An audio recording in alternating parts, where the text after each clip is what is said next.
Italy is going to start deporting people. If you show up in Italy irregularly, they don't care. They're going to deport you, says Giorgia Meloni, the Prime Minister of Italy. And so she is getting solid on this, but it took years. She came to power promising the same, so we'll see if she actually follows through.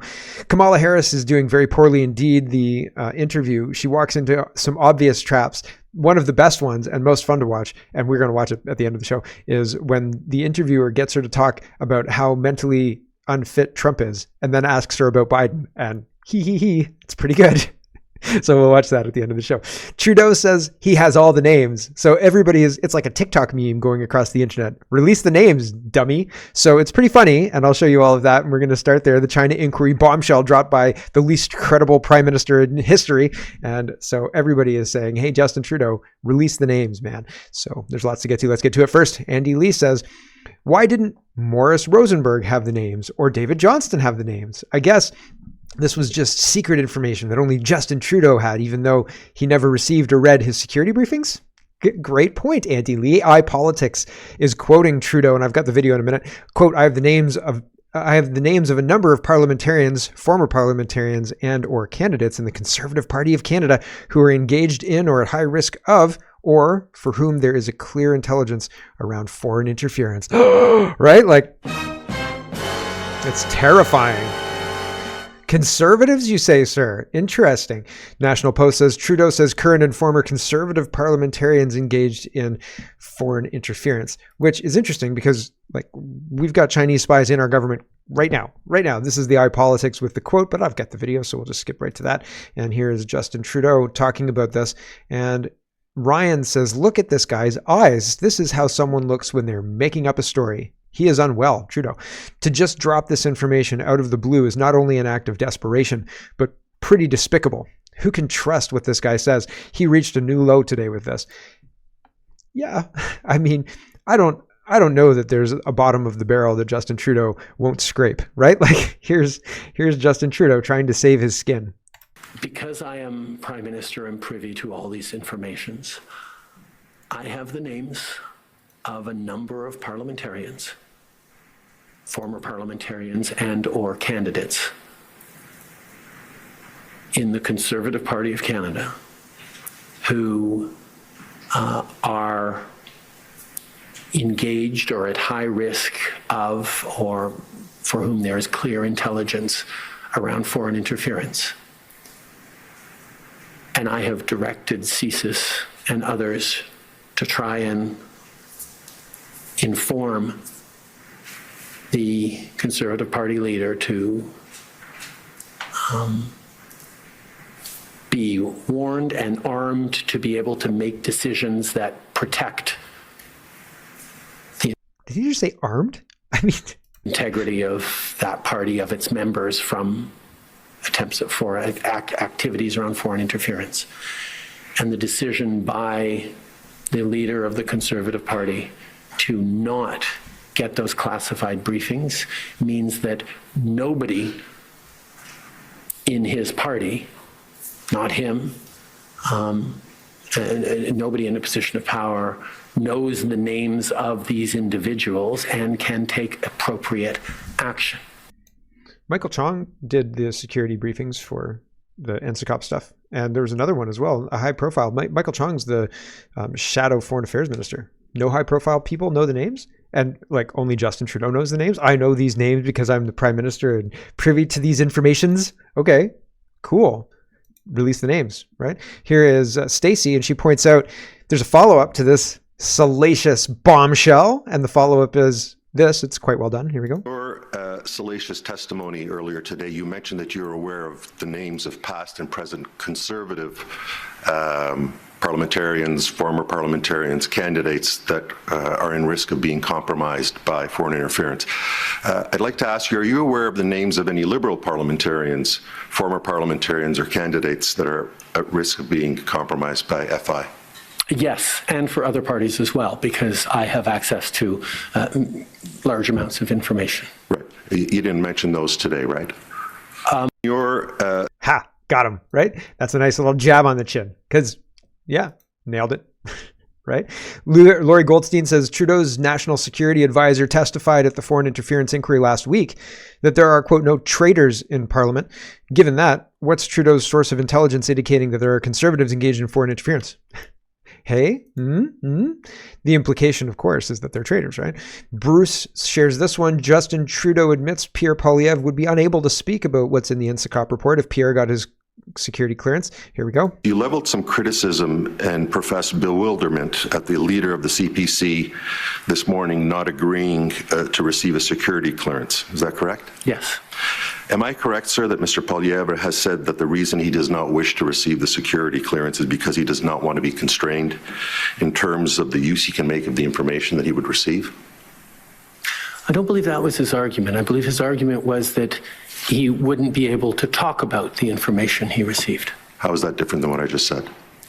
Because as leader of a political party, you have many, many tools at your disposal to act on information you receive. You can choose to not sign the nomination of a candidate who is under a cloud of suspicion. You can choose to not elevate them to a critic's position. You can choose to not promise to make them a minister one day. You can you can choose which committees they sit on. A leader of a party has many tools that they can use that are not requiring him to speak publicly about his knowledge. The leader of a party has quite a bit of power over what happens within that party, and that. So it's an interesting perspective. If you found out that there was somebody who had a shroud of China around them, would you then just not elevate them to a critic's position? I mean, Justin Trudeau elevated Mary Ng to a cabinet position. I feel like you should do more than just not do something that you would be expected to do were they not traitors to the country or whatever, right? Like it's kind of a weak response in my opinion. Here's Brian Lilly, and he says, after bragging that Jeremy Broadhurst, a top liberal, had security clearance and was briefed on foreign interference, Trudeau changed his tune. He says Ian Todd, Pierre Poilievre's chief of staff, wouldn't be briefed by CSIS due to need-to-know basis. He's making it all up. So it's interesting. I don't want to listen to any more Trudeau than we have to listen to. So it's a minute and a half. Links in the description if you're interested. And I mean, there's a lot of very interesting tidbits that came out of Trudeau's testimony at the foreign interference investigation yesterday. Here's Dan Albus, and he says, release the names. And CPAC is sharing, I have the names of a number of parliamentarians. I wanted to show you one other thing, just one thing I forgot to mention, and I noticed it again.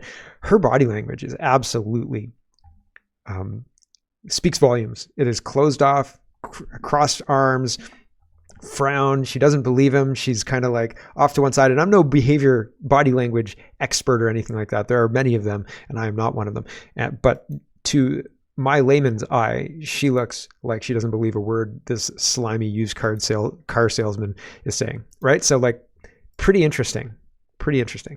Tamara Litch is retweeting Andrew Lawton. She says, release the names now. Andrew Lawton says, release the names now. They're all retweeting Pierre Poilievre. Here's Dan Mazur. He's a MP, and he says, release the names, Justin. And Pierre Poilievre says, release the names. And he says, my message to Justin Trudeau is release the names of all the MPs that have collaborated with foreign interference. But he won't, because Justin Trudeau is doing what he always does. He is lying. He's lying to distract from a Liberal caucus revolt against his leadership and revelations he knowingly allowed Beijing to interfere and help him win 2 elections. I was briefed on October 14th, 2024 by Natalie Drouin, National Security and Intelligence Advisor to the Prime Minister, David Morrison, Deputy Minister of Foreign Affairs and Global Affairs Canada, and Daniel Rogers.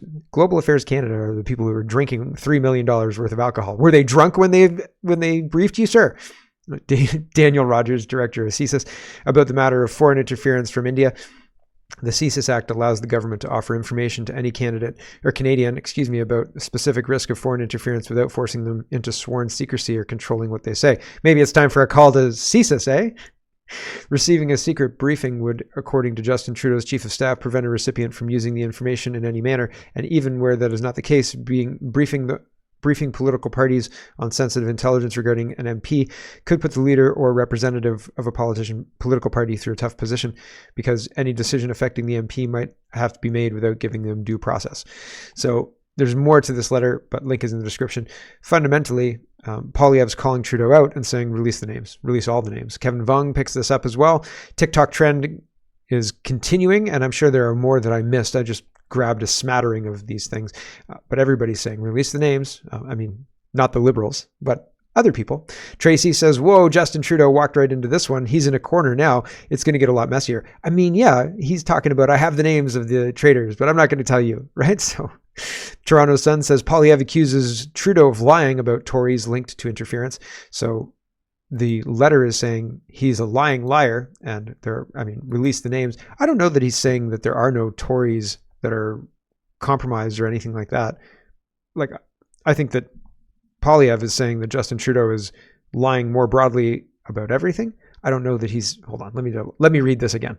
He says release the name of all MPs, implying that he's not worried about it, and saying like release the name of all MPs. But for me, like, Michael Chong has been impacted by this whole thing. He was a target, so his name would be on that list, right? And so it's going to take some discernment. It's going to take looking at, who was targeted, who was helping, who was distributing money. And it's going to take also looking at non-elected people as well, because like staffs are involved and spies, and in Canada, it's going to be hard to discern, right? Like, it's way, way, way more complicated than it appears, I think. But at the same time, it's not more complicated in that we have people running our government who should not be. And so with this, again, like, I feel like he's not saying that conservatives aren't touched by this, but release all the names. I feel, not Poilievre, I feel the names should be released so everybody has the information and can do with it what they need to do. And maybe I'm reading too much into it, but that's kind of the implication I got from this. So not release the names because we're not because we're clean necessarily, but release the names so then we can deal with it, right? We can't move forward not knowing the names of these people who have had Chinese influence, because we have to go through another election and they're going to do the same thing. And so how can you be assured that you're not re-electing a Chinese traitor, right? So like, we need the names. That's a non-negotiable. Anyway, maybe I'm wrong, but take everything with a grain of salt. I'm just doing my best. Naya says a list of RCMP reports about foreign interference in elections and institutions provided to the Trudeau government. It's being said by Liberal government witnesses not a single minister received or viewed any of these reports, but India, they got all those. You believe this, right? So this is the RCMP, a listing of all RCMP intelligence products related to the threat or incident of foreign interference in Canada in the Canadian democratic process and institutions developed since September 2018. And there's there's 2 pages of different briefings, and nobody's read them. Nobody's read any of it, right? And there's more and more and more. So nobody knows anything about anything except Justin Trudeau, who knows everything, except he can't tell you because reasons. I don't think so. Sheila Gunn-Reid says Trudeau blames CSIS for 3 memos advising unclassified briefings for parliamentarians on foreign interference, languishing without action on his desk for 5 years. The first one was submitted in December 2019 and got wrapped up in COVID. Really? COVID was like March. That's a while. December 2019? If my boss sends me something in like December and I don't get to it till March, that's a problem. Probably. There'd be a problem, right? Like, I'm pretty responsive. So like, who am I kidding? I'm my own boss. Not really. In this show, I'm my own boss. So I'm very responsive. I do this stuff. I get up early to get this stuff done for you. So anyway, 3 memos languishing on his desk. And I mean, I wouldn't tolerate that for myself. You wouldn't tolerate it for me. March? Could you imagine me doing this report in January? Like, come on. It doesn't make any sense, right? So March? He doesn't do anything.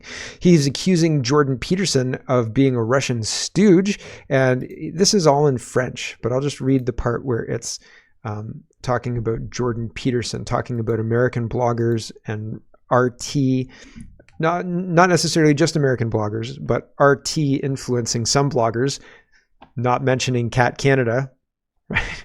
Might get sued. Okay, so Rebel News is talking about this. I'm going to mute this because Justin Trudeau is speaking in French in order to not be understood by the majority of the country.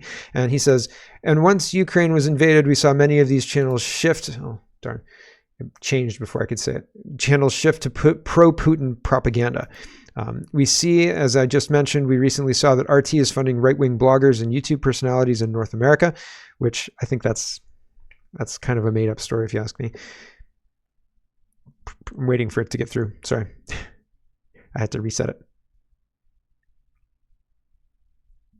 Including well-known names like Jordan Peterson or Tucker Carlson to amplify messages that destabilize democracy.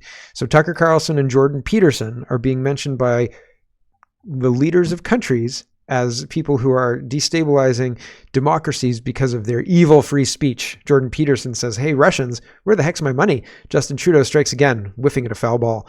So it's interesting because I don't think that Jordan Peterson is taking Russian money. Is Daily Wire Russian? So weird. I mean, they might be foreign, but it's not Russian. If you know, you know. Ryan says 2 years ago, the CBC ombudsman criticized a CBC host for hypothetically positing Russia was funding the trucker convoy without evidence or context. 2 years later, the prime minister claimed without evidence at a public inquiry that Russia amplified the convoy through Jordan Peterson and Tucker Carlson. Evil Russians, right? Okay, sure. I mean, why not believe him? What else you got? Sasquatch? Is Sasquatch real, Justin? Did you see him yourself? Steve says, confusing answers when Hogue inquiry asks Trudeau why 3 memos seeking authorization for foreign interference briefings for parliamentarians never reached him or were never approved. Trudeau's answers were, my approval was not necessary for this initiative. Why they didn't reach his office. First, COVID happened. In the third case, it actually didn't get into my office. And in the second case, no, I don't know why. My staff is terrible, and I refuse to change them. Andy Lee says, why didn't Justin Trudeau's super special appointed rapporteur know that there were conservatives implicated in espionage? He had all the information, right? So the whole thing is a whitewash. The whole thing is a farce. We can't win playing their game. The only way we win is by going around them and doing public inquiries or public tribunals that they are not in control of. And even then, I don't know we win because the public tribunal has to have some authority. So getting to that point, dicey, very, very worrisome, because they'll say you're traitors. They're already trying to call people who are just helping victims in North Carolina terrorists and traitors, right? Whereas it seems like the traitors are not allowed to be talked about because, if you want an NSICA briefing, you're not allowed to talk about it. Weird. Mocha is being sued, and he's talking about how it's very interesting how investigative media is being targeted this way. He's good, man. He covers his bases, and he's fearless. Look at this guy standing in the face of Canadian speech censorship and oppression. He stands up and says, no, I got my receipts. You guys are in the wrong. Good for him. The recent legal action initiated by Amarjeet Sohi, Mayor of Edmonton, is full of defamatory statements about me. More importantly, it is an attack on public interest journalism. It is an abuse of power inconsistent with the liberal democracy that Canada considers itself to be. The statement of claim questions my status as a journalist. However, hours before the claim was filed, I was publicly acknowledged in the Canadian Parliament as an anti-terrorism investigative journalist for my fearless reporting on Khalistani extremism by an MP. It is important to note that prior to my publications, I reached out to Mayor Sohi with inquiries in good faith, which he did not address. The allegations I have reported are supported by extensive documentation. I view this legal action as a politically motivated attempt to silence whistleblowers and intimidate journalists who report on large-scale government corruption. I am prepared to defend myself vigorously with strong legal representation. I stand firmly by my reporting. A politician taking legal action against an independent journalist who has uncovered matters of public interest contradicts Canadian values and principles. I invite everyone to view my journalism regarding this matter at infosohi.com. I call upon Canadians who value transparency and integrity to stand with me in this fight against Amarjeet Sohi's unethical actions. We must not allow politicians to set a dangerous precedent undermining honest reporting. I encourage those who wish to support the cause of defending the principles of a free press to visit infosohi.com. So there you go. We'll leave it there. Unbelievable stuff going on in the country right now. Here's Elon Musk, and I mean, the mayor of Edmonton is pursuing legal action against this independent journalist, right? And that's just incredible because they want to shut him up. Interesting. Michael says, the media says we must give the government more power to fight misinformation online. We must not. The only way to fight misinformation is through free speech. What the media really wants is the power to censor us. And it's easy to see why. Very few Americans trust them. So the trust in the media has been dropping very quickly. And it's funny because they blame us, like they blame the consumers of the media for not trusting them, instead of looking at themselves, because they're lying to everybody about everything, right? Like they're mad that we're catching their lies, and they're like, the real problem here is that you read too much. So it's crazy. It's absolutely nuts. So in order to stop that, they just want to crush their competition with censorship. Okay, listen, we can't stop lying to you, so we're just going to take out the people who aren't lying to you and then leave you with the only option is to read our crap. Okay, that's what they want. It's incredible. It's incredible because they're pretty open about it. There have been a lot of videos today that have been short, like a minute 24 is usually a very quick video. And I felt like it is an eternity. I'm sitting there like, oh my gosh, it's only 25 seconds in. Oh, just you keep talking. This one is another one that feels like this. Tedros is awful. And he's not a doctor. Like he's a doctor of something, but he's not a doctor of medicine. And I'm pretty sure he was involved in allowing rampant outbreaks to go on and not doing anything to stop them, not doing basics. Hold on. Ethiopia had, I'm glad I looked. It didn't have to do with outbreaks or anything to that effect, which worried me out. But Daily Mail is reporting from 2020, WHO Chief Tedros G is accused of aiding genocide in Ethiopia. Nobel Peace Prize nominee lodges complaint with International Criminal Court. American economist David Steinman accuses WHO chief of being one of 3 officials who directed Ethiopia's security forces from 2013 to 2015. Tedros, who denies the allegations, was Ethiopia's foreign minister until 2016. The complaint was lodged at the International Criminal Court in the Hague. Here's Tedros talking about how misinformation and disinformation is really bad on the internet. Here we go. Internet and social media platforms have given people unprecedented access to health information, but they have also turbocharged the spread of mis and disinformation, which has contributed to mistrust in vaccines and other health interventions, fueled stigma and discrimination, and even led to violence against health workers and marginalized groups. During the COVID-19 pandemic, falsehoods about masks, vaccines, and lockdowns spread as fast as the virus itself, and were almost as deadly. No. What absolute nonsense. I don't know how anybody can listen to him and believe him and think that, oh yeah, he's helping us. What a liar. Honestly. James O'Keefe says senior meta engineer reveals anti-Kamala posts are automatically demoted. Quote, say your uncle in Ohio. Maybe he's going to say it. It's kind of hard to hear. Say your uncle in Ohio said something about Kamala Harris is isn't unfit to be a president because he doesn't have a child. Okay. That kind of shit is automatically demoted. Meet Jeevan Gawali, a senior software engineer at Meta. Are they? So I'll just read it. He also revealed the special weapons and tactics SWAT team that was created at Meta, saying there's a SWAT team that's already set up since April just to think about all the scenarios of how the platform could be abused. When asked if Meta is doing their due diligence to protect democracy from discrimination, he says that's all going to be demoted 100%. When asked, you guys, Facebook, Meta, have the ability to influence the outcome of the election? He confirmed, yes, Meta's power to sway political outcomes. When asked if Mark Zuckerberg, co-founder, CEO of Meta, supports Meta's political influence and agenda to help the Democrat Party, he answered yes, 100%. So pretty crazy stuff. Disclosed TV says EU has warned X that it may calculate potential fines against the social media platform by including revenue from Elon Musk's other businesses. Huh. Weird, right?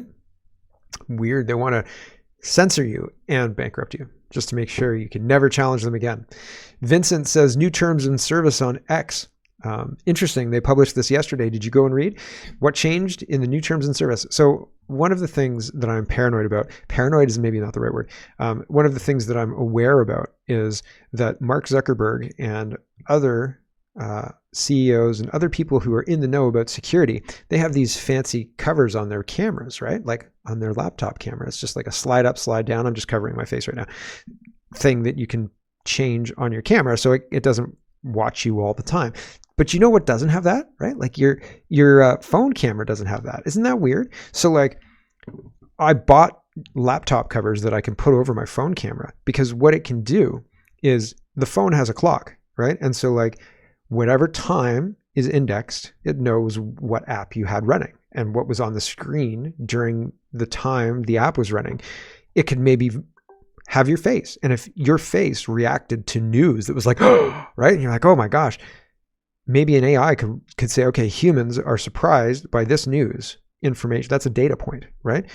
Don't believe me? X can do that. X can do that. Terminology shift. They're saying it's not a tweet or a retweet. It's a post and a repost. Not shocking. Data usage. X now explicitly states that it can use data from the platform to train AI models, which includes metadata from encrypted messages and biometric information. I'll say that again. Biometric information. What's biometric information? Pictures, videos, synced up video of you reacting to news on X while you use their platform to train their AI tool. Isn't that weird? Don't you feel like a cow being milked for data? Like, I mean, right? Just a little bit. This reflects, back to the terms, this reflects a broader trend where data from users can be utilized for AI development. So cool.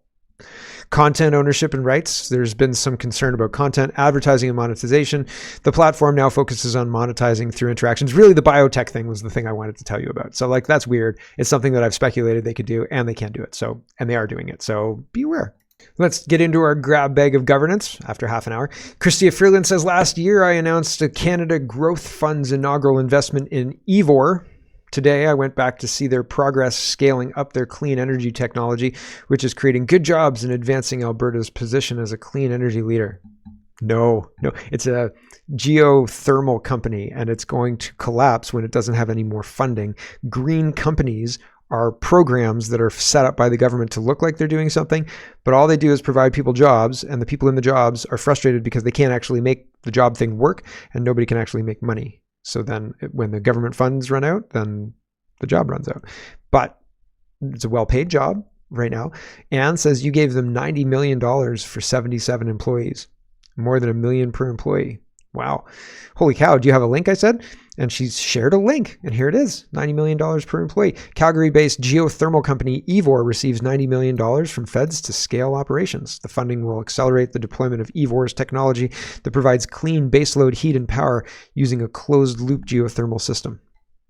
I'm very skeptical this is something that is scalable. I think that probably their business model is the government's giving away millions. We should probably get a piece of that pie, and they got $90 million. So there you go. They got a big piece.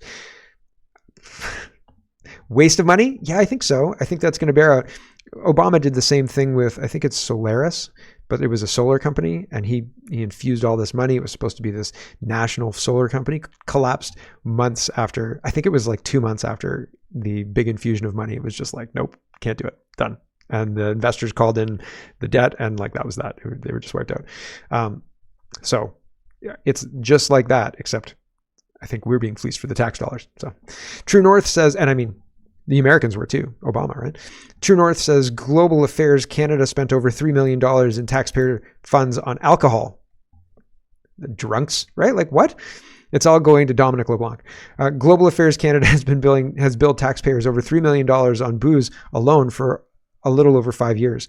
According to documents obtained by Canada Taxpayer Federation through an access to information request, the government of Global Affairs Canada, spent over $3.3 million on booze between January 2019 and May 2024. Over 200 other agencies were not accounted for in the CTF tally. The CTF did the math and found that the single department spent an average of $51,000 on beer, wine, and spirits monthly. What? Like, holy cow, that's a salaried employee. $51,000 on alcohol? I'm going to need, who's drinking that alcohol? Like, how many events are you having monthly for that alcohol to be drunk? And like, what's the cost per bottle? How much is $51,000 worth of alcohol buying us monthly? Whew. That seems That seems like well outside of the norm. Like there's eyebrow raising, $10,000, and then there's $50,000 monthly on booze. That's not so good, right? So I feel like maybe our government's laundering that money through to something else. Maybe, who knows what, or maybe they're just drinking it. Maybe the government is drunk all the time. When you call for the passport, they're plastered, right? Like, hello everyone, thanks very much for watching. This is just a short version of a longer show. If you'd like to get the whole show, you can go over to canadapoly.com and sign up for a subscription. Just look in the drop-down tab for shop and donate and look for subscriptions, and you'll get immediate access to the full show. Love to see you. Thanks for watching, everybody. Have a wonderful, wonderful